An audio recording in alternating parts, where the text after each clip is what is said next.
Bonjour à tous, je suis ravie de vous retrouver aujourd'hui dans cette nouvelle vidéo. Je pense que vous vous en doutez vu le sujet de celle-ci. Donc comme vous avez pu le voir dans le titre, je vais vous parler de la nouvelle palette de chez Too Faced, la Semi-Sweet Chocolate Bar. Donc je vais vous expliquer pourquoi je l'aime maintenant, qu'est-ce qui m'a fait l'acheter aussi vite on va dire. Ce que j'en pense dans un premier temps et je vais enchaîner avec les swatchs et je terminerai par une comparaison des deux palettes. Alors quand j'ai vu les premières photos de cette palette, j'avoue que j'ai été un petit peu dubitatif. Je savais pas trop quoi en penser, si je la trouvais belle ou pas. Et ça, j'avoue que j'étais un petit peu déçue en fait de la réaction de beaucoup de personnes puisque je passe beaucoup de temps sur Facebook à lire un petit peu ce qui se passe et tout, ou à lire des articles sur les blogs et aussi sur YouTube, bref. J'ai passé pas mal de temps à faire des petites recherches quand la marque a commencé à en parler. Et c'est vrai que beaucoup de personnes se sont indignées du fait que voilà, Too Faced faisait comme Urban Decay, de reprendre le même principe. Voilà, la chocolat bar ça a marché, du coup, hop là, il y a eu confrontation entre la petite sœur et la grande sœur. Du coup, on sort une nouvelle version histoire de se faire du fric. Certes, mais en même temps, quand je vois quand Urban Decay a sorti sa électrique, la palette électrique, je sais plus exactement le nom, j'avoue que moi j'ai été complètement insensible, je me suis dit ouais bon il y a un argenté et un bleu qui sont sympas, bref voilà, là j'ai clairement passé mon chemin. Mais dès qu'il y a une palette de nude qui sort, bah forcément ça plaît à plus de personnes, donc ça incite les marques à en sortir plus, et puis bah tant qu'à faire, voilà, là il y a une bonne idée de packaging et une bonne idée de concept de produit, donc je comprends que la marque ait eu envie d'en sortir une autre. Donc voilà, à la limite on a le chocolat noir, le chocolat au lait, et bien je ne serais pas étonnée l'année prochaine de voir le chocolat blanc. Tout est possible, ça ferait comme chez Urban Decay 3 déclinaisons. Après, est-ce que ce sera la fin ou est-ce qu'ils partiront sur autre chose? Mais moi ça me choque pas du tout. Il y a également beaucoup de personnes qui n'étaient pas contentes de voir ce bleu en plein milieu, puisqu'il disait que ça n'avait strictement rien à voir avec du chocolat. Alors pour petit rappel, hop là, dans la première version il y a du violet. Alors excusez-moi mais personnellement je n'ai jamais vu de chocolat violet, parce que j'ai pu lire vous avez déjà vu du chocolat bleu ou de ce genre de choses. Dans la première version il y avait déjà des couleurs qui s'éloignaient entre guillemets, mais qui au final ne s'éloignent pas tant que ça, puisque du coup le bleu s'appelle Blueberry Swirl, excusez mon accent. Personnellement je le traduis comme tourbillon de myrtille ou coulis de myrtille. Donc dans la gourmandise ça me choque pas du tout, au contraire, voilà. On voit bien des glaces avec du coulis de fraise, donc là c'est du coulis de myrtille, enfin voilà, ça me choque pas du tout, ce bleu je trouve qu'il a sa place. Voilà, c'est la petite touche de couleur de la palette, aucun souci. Donc voilà, avoir beaucoup d'avis négatifs, mais aussi quand même des avis positifs de curiosité, je me suis dit, eh bien je me ferai mon propre avis, cette palette je vais la commander puisque ma foi je ne la trouve pas vilaine. Alors pourquoi je l'ai commandée aussi vite? Tout simplement, alors elle est sortie aux États-Unis le 8 décembre je crois. Et j'ai pu l'acheter directement puisqu'elle était réservée en fait aux cartes Black et Gold version américaine, et je suis tout récemment passée carte Black. Donc eh bien j'ai sauté dessus, je l'ai acheté le jour de sa sortie, mais vu le délai d'acheminement que mes autres colis ont mis ces derniers temps en provenance des États-Unis, je me suis dit bah je vais la recevoir tout début janvier je pense, et donc non, je l'ai reçue en cette dernière semaine de décembre, donc je suis super ravie.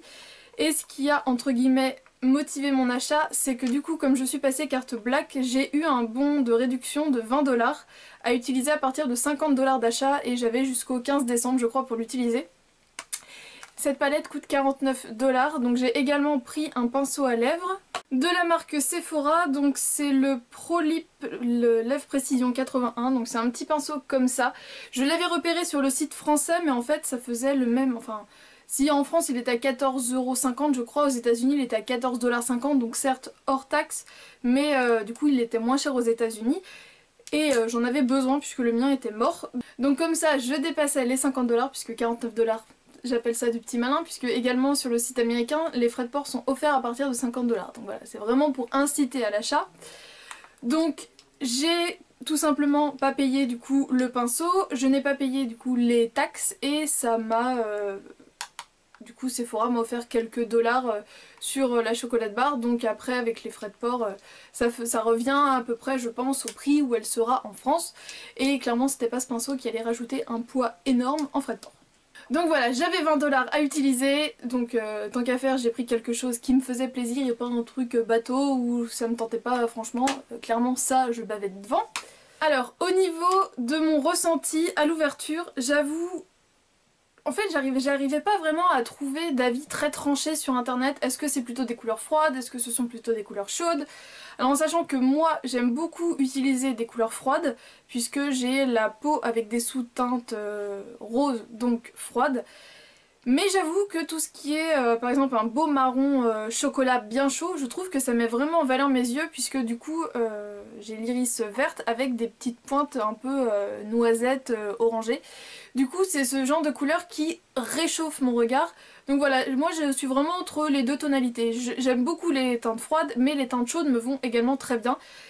Et du coup j'arrivais pas à voir si cette palette était plus chaude ou froide. Bref, quand je l'ai ouverte, ce qui m'a frappé au premier abord, ce sont ces couleurs-ci, donc celle-ci et celle-ci. Et je me suis... C'est vraiment celle qui ressortent, en plus comme elle est juste à côté du bleu, ça ressort vraiment beaucoup. Je me suis dit, oula, c'est clairement du très chaud.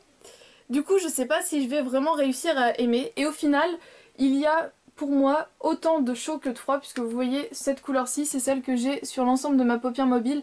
C'est clairement un marron glacé très froid. Donc au final, je trouve qu'on a autant de chaud que de froid. Et le mariage des deux est très sympa, puisque comme vous voyez, ces deux... Ah, j'ai mis mon ongle dedans. Voilà, voilà, les risques du direct. Ça y est, le premier accro, c'est bon, en général j'en fais un et après il n'y a plus de problème. C'est pas ma couleur préférée, ça tombe bien. Vous voyez que le mariage d'une couleur froide avec une couleur chaude, et bien du coup ça fait vraiment très très joli. Donc certes, pas pour maintenant, mais en même temps en France c'est une palette qui doit sortir entre le mois de février et le mois de mai, vu ce que j'ai pu lire. Donc c'est la collection de printemps, donc forcément ce sont des couleurs un poil plus estivales. Donc voilà, à tester le mariage de ces deux couleurs-ci. Si vous aimez les mates, vous allez être ravis puisqu'il y a 7 couleurs mates. Si vous aimez plutôt les couleurs irisées, il y en a 6 et il y a également 2 couleurs pailletées. Donc j'ai envie de vous dire, il y en a vraiment pour tous les goûts.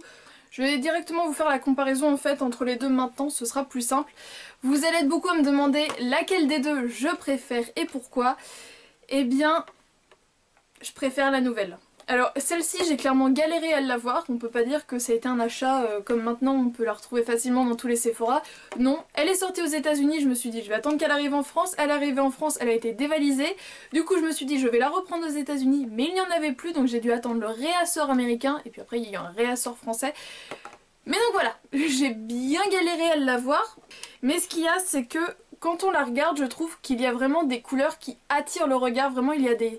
Comme un peu des flashs, vous voyez, cette couleur-ci attire beaucoup, celle-ci, le violet, donc après là ça passe un peu plus inaperçu, mais c'est une palette en fait qui a vraiment comme des pépites en fait, voilà, c'est le chocolat avec les pépites.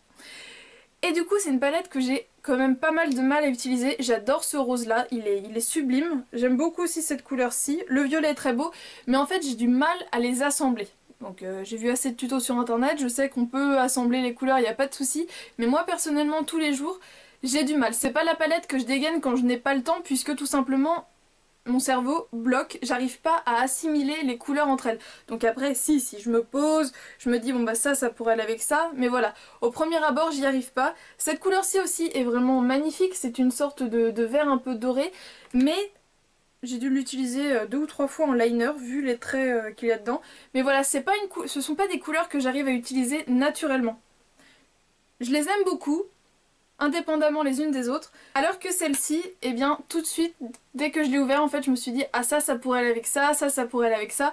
Et là au contraire je trouve, bah à part ce duo là à tester l'été, sinon je trouve que tout le reste cool en fait. Il n'y a pas de pic, c'est vraiment tout en douceur, chocolat au lait, c'est beaucoup plus dilué. Donc voilà, pour tous les jours, c'est vraiment une palette que je trouve super jolie, même pour d'autres occasions, puisqu'il y a quand même du pailleté, des couleurs foncées, on peut se faire du smoky et tout. Autre point positif également, alors si j'ai bien compris, maintenant celles qui sont vendues de la première édition sont de ce format-là. Mais donc voilà, clairement la nouvelle édition est beaucoup plus facile à transporter.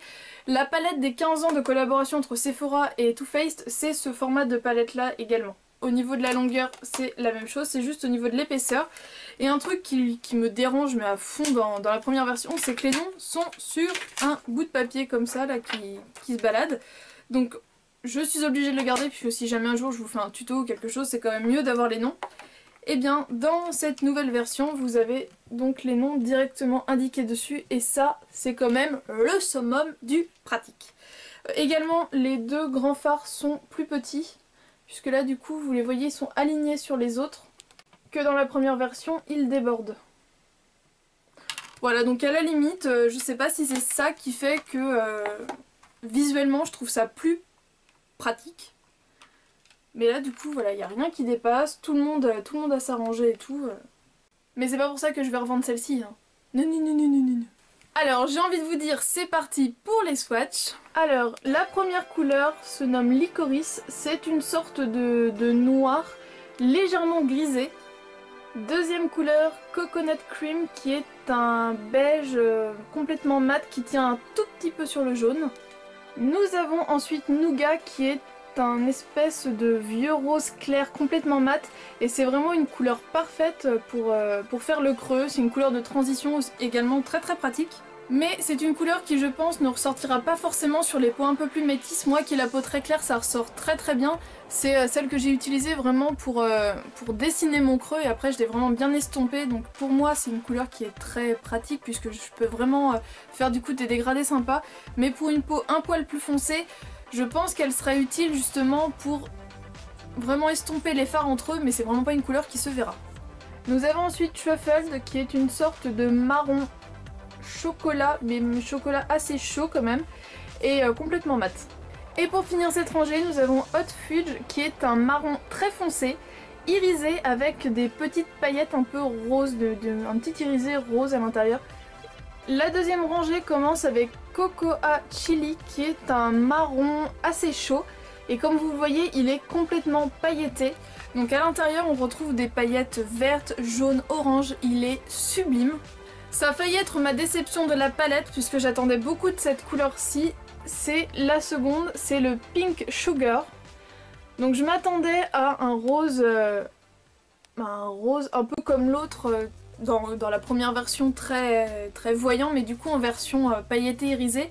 Et au final, son nom le décrit complètement, Pink Sugar, sucre rose. C'est vraiment comme du sucre, ce sont vraiment de toutes petites paillettes. Là vous voyez un semblant de couleur, mais au final il n'y en a vraiment pas du tout. Je l'ai appliqué dans mon coin interne et au final ça fait vraiment des paillettes, mais qui ne chutent pas. Donc après à voir si c'est parce que ça s'est agrippé sur ma base. Mais du coup je pense que ça peut quand même être un fard très intéressant. Alors vous voyez, et oui. Appliqué, il apporte quand même de la lumière. Et justement j'ai fait des essais en swatch en le mettant par dessus un fard mat. C'est sublime, donc à tester, comme ça à la limite ça permet de customiser ces fards mat. Par exemple le fard qui arrive juste après, les deux ensemble, c'est super joli. Et justement celui qui arrive après, c'est Pudding. Donc c'est une sorte de marron taupe froid qui tire un peu sur le mauve. Il est mat. Nous avons ensuite Blueberry Swirl. Donc comme vous pouvez le constater, c'est pas un bleu hyper pétant. Et du coup je trouve qu'il se porte relativement facilement. Donc là je l'ai utilisé en liner. Il a une sorte de fini un petit peu métallisé.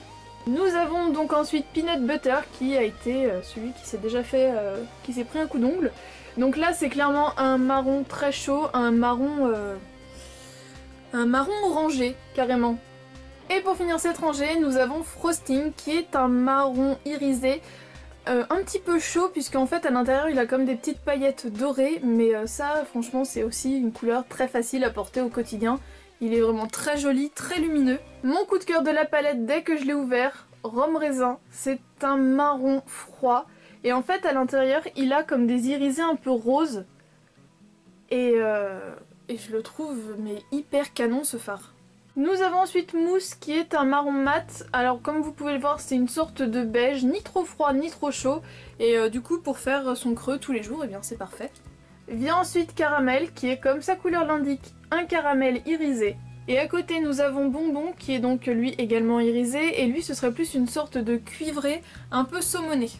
Et pour terminer nous avons Butter Pécan qui est donc un grand fard irisé qui peut être très sympa à porter sur l'ensemble de la paupière mobile. Et en fait il a un effet un petit peu, enfin un fini un peu beige. Et donc voilà l'ensemble des fards.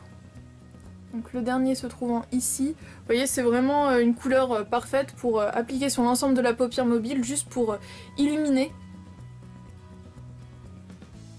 Donc les fards chauds ressortent également vraiment en swatch. En swatch c'est vraiment ceux qui attirent le regard, mais pour moi il y a vraiment un mix parfait entre le chaud et le froid.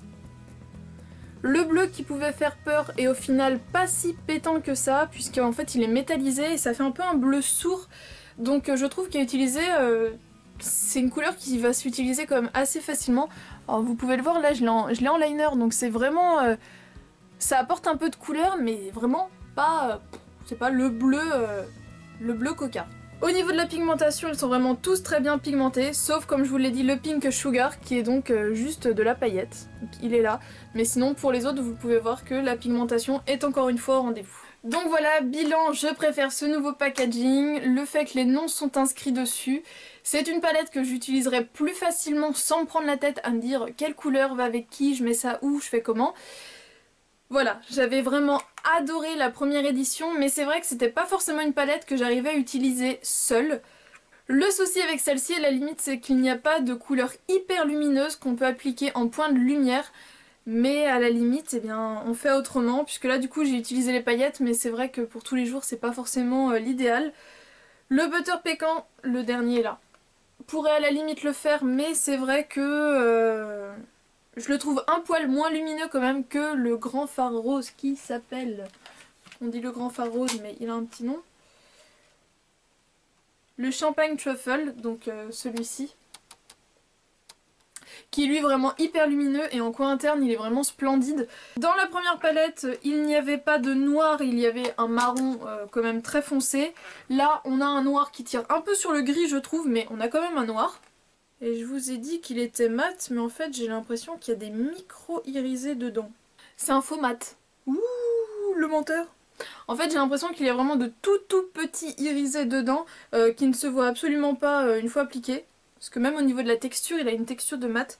Donc on va dire qu'il y a 6 fards et demi de mat. Et bien voilà, j'espère que cette revue vous a plu. Dès que j'en sais un peu plus au niveau de la sortie française, je vous communiquerai la date que j'ai pu lire ou entendre. J'espère que vos fêtes de Noël se sont bien passées. J'espère que le réveillon futur du 31 va bien se passer également. Je vous souhaite plein de bonnes choses pour l'année 2015 qui s'annonce et on se retrouve donc très bientôt dans une prochaine vidéo. Ciao!